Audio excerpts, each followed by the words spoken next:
I'm Assistant Sheriff Chris Jones, and I'm going to brief you on an in-custody death that occurred in the 7400 block of Hawk Shadow Avenue. That's in Las Vegas, Nevada, on Friday, January 31st, 2020. Before I get into the details of this incident, I want to talk a little bit about the nature of this call.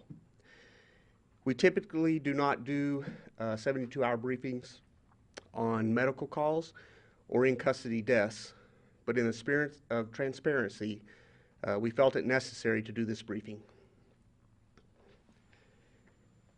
This call was not criminal in nature, rather it was a medical call.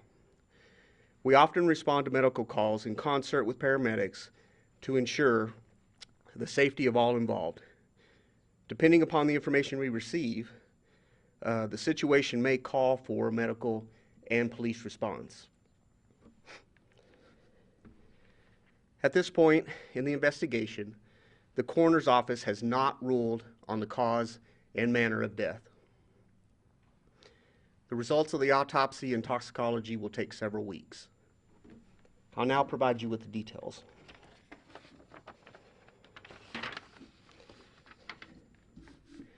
The date and time of this incident was January 31st, 2020 at 12:27 p.m.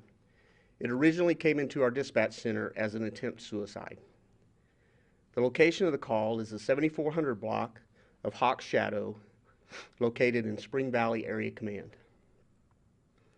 Time and location of the death is ruled as 1:29 p.m.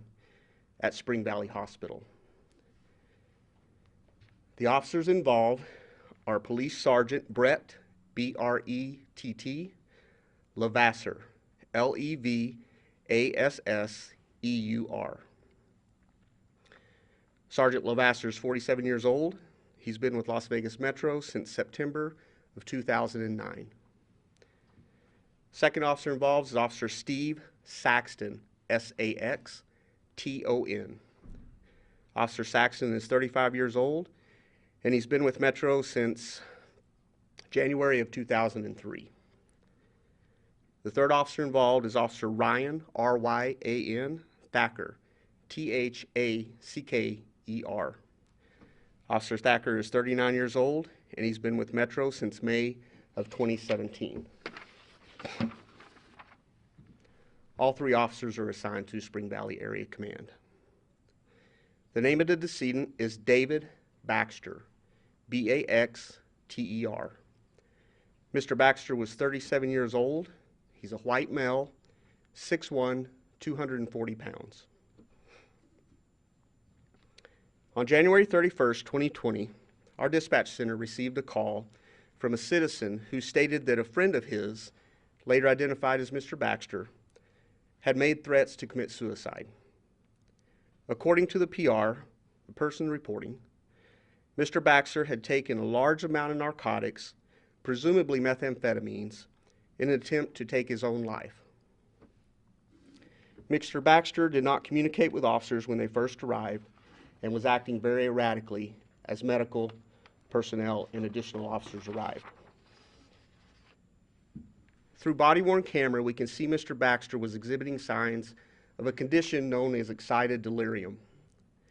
Excited delirium is defined as extreme excitation, commonly associated with illicit drug usage. Signs of excited delirium include excessive body temperature, uncontrolled shaking, incoherency, violence or struggling, and an inappropriate shedding of clothing. You'll see in the video that Mr. Baxter began to remove his shirt and laid down on the ground while Officer Saxton was waiting for backup and units to arrive, as well as medical. Several officers arrived on scene and assisted with restraining Mr. Baxter so that medical personnel could render aid.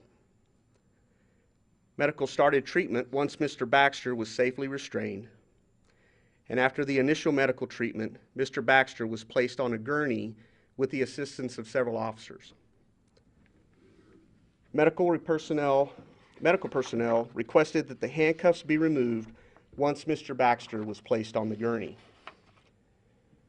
Sergeant Levasseur, Officer Saxton, and Officer Thacker leaned Mr. Baxter forward on the gurney as another officer attempted to remove the handcuffs. As the handcuffs were removed, Mr. Baxter was laid back on the gurney. Medical personnel began to observe that he was not breathing, and they immediately began CPR. Mr. Baxter was transported to Spring Valley Hospital, where he was pronounced deceased at 1:29 p.m. by medical personnel. I'll now show you 4 video clips that depict what I just described.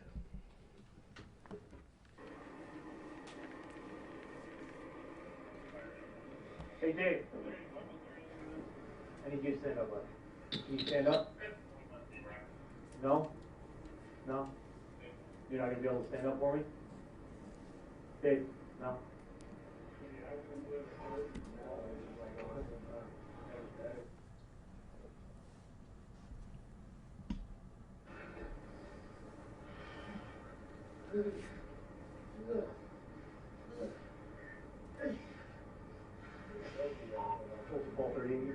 He appears to be experiencing some ED going on, so.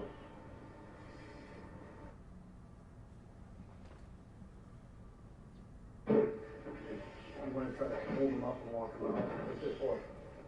The garage.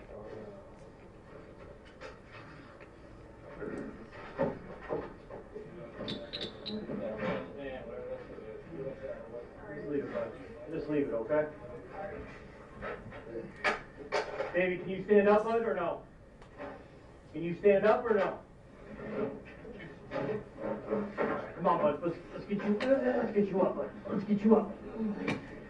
Just get him down on his stomach. Let's get him in. Pull that on the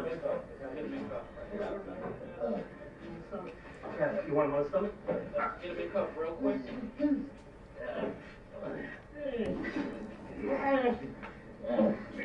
You got his head? Yep. Yep. You want to do 2? Yeah.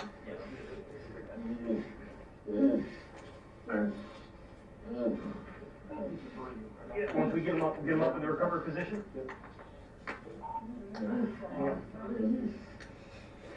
Hold on, pinch your skin. Hang on. Watch your feet. There you go.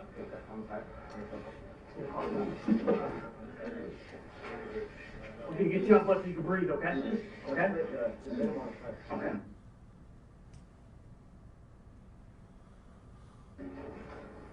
Open with the cuffs now. Alright, we're gonna have to sit him up. We're gonna get those hooks out. Yeah. Hey, come on, sit up. Can you put the gurney down? Can somebody come take the hooks off, please? Which one you want to do first?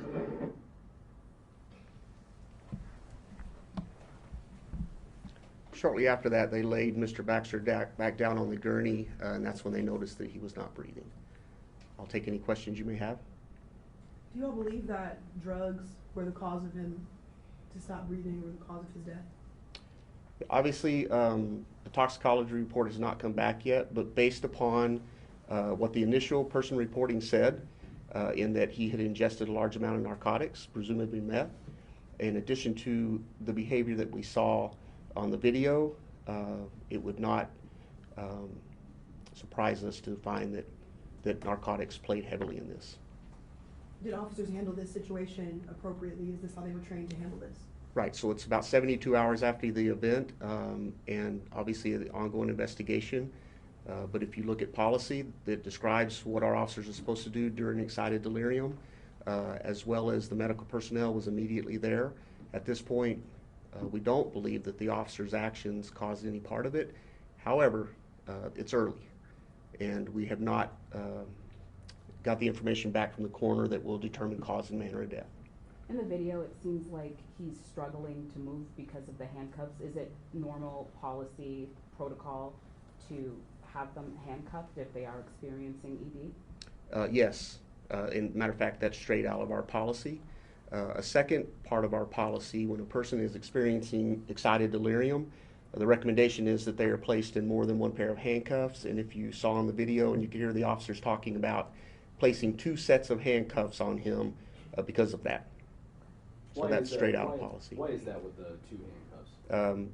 Well, if you saw that Mr. Baxter is a fairly stocky individual, as you can imagine, the more stocky a person is, the harder it is to get hands closer behind the back. So 2 sets of cuffs would have provided him with more mobility. You said this came in as a suicide call. What does the department say to, you know, people in the community who are dealing with those kind of suicidal thoughts? Great question. There's a lot of help out there. Suicide prevention hotline. Any medical personnel or any hospital can help someone in distress, and that's what we would encourage. If an individual is exhibiting those signs, to call suicide prevention hotlines to help get that individual to the proper medical care. So thank you for coming out today. I appreciate your time. I know it was short notice, but thanks for joining us Can I today. just ask one more? Yeah, one more question. Yeah, so in the clips we saw, he wasn't really communicating with officers. Even outside of the clips, did he ever communicate and say, you know, I took something? Did he ever indicate to police that he took anything, or was he kind of in that state the whole time? He did not. He was in that state the whole time. Thank you.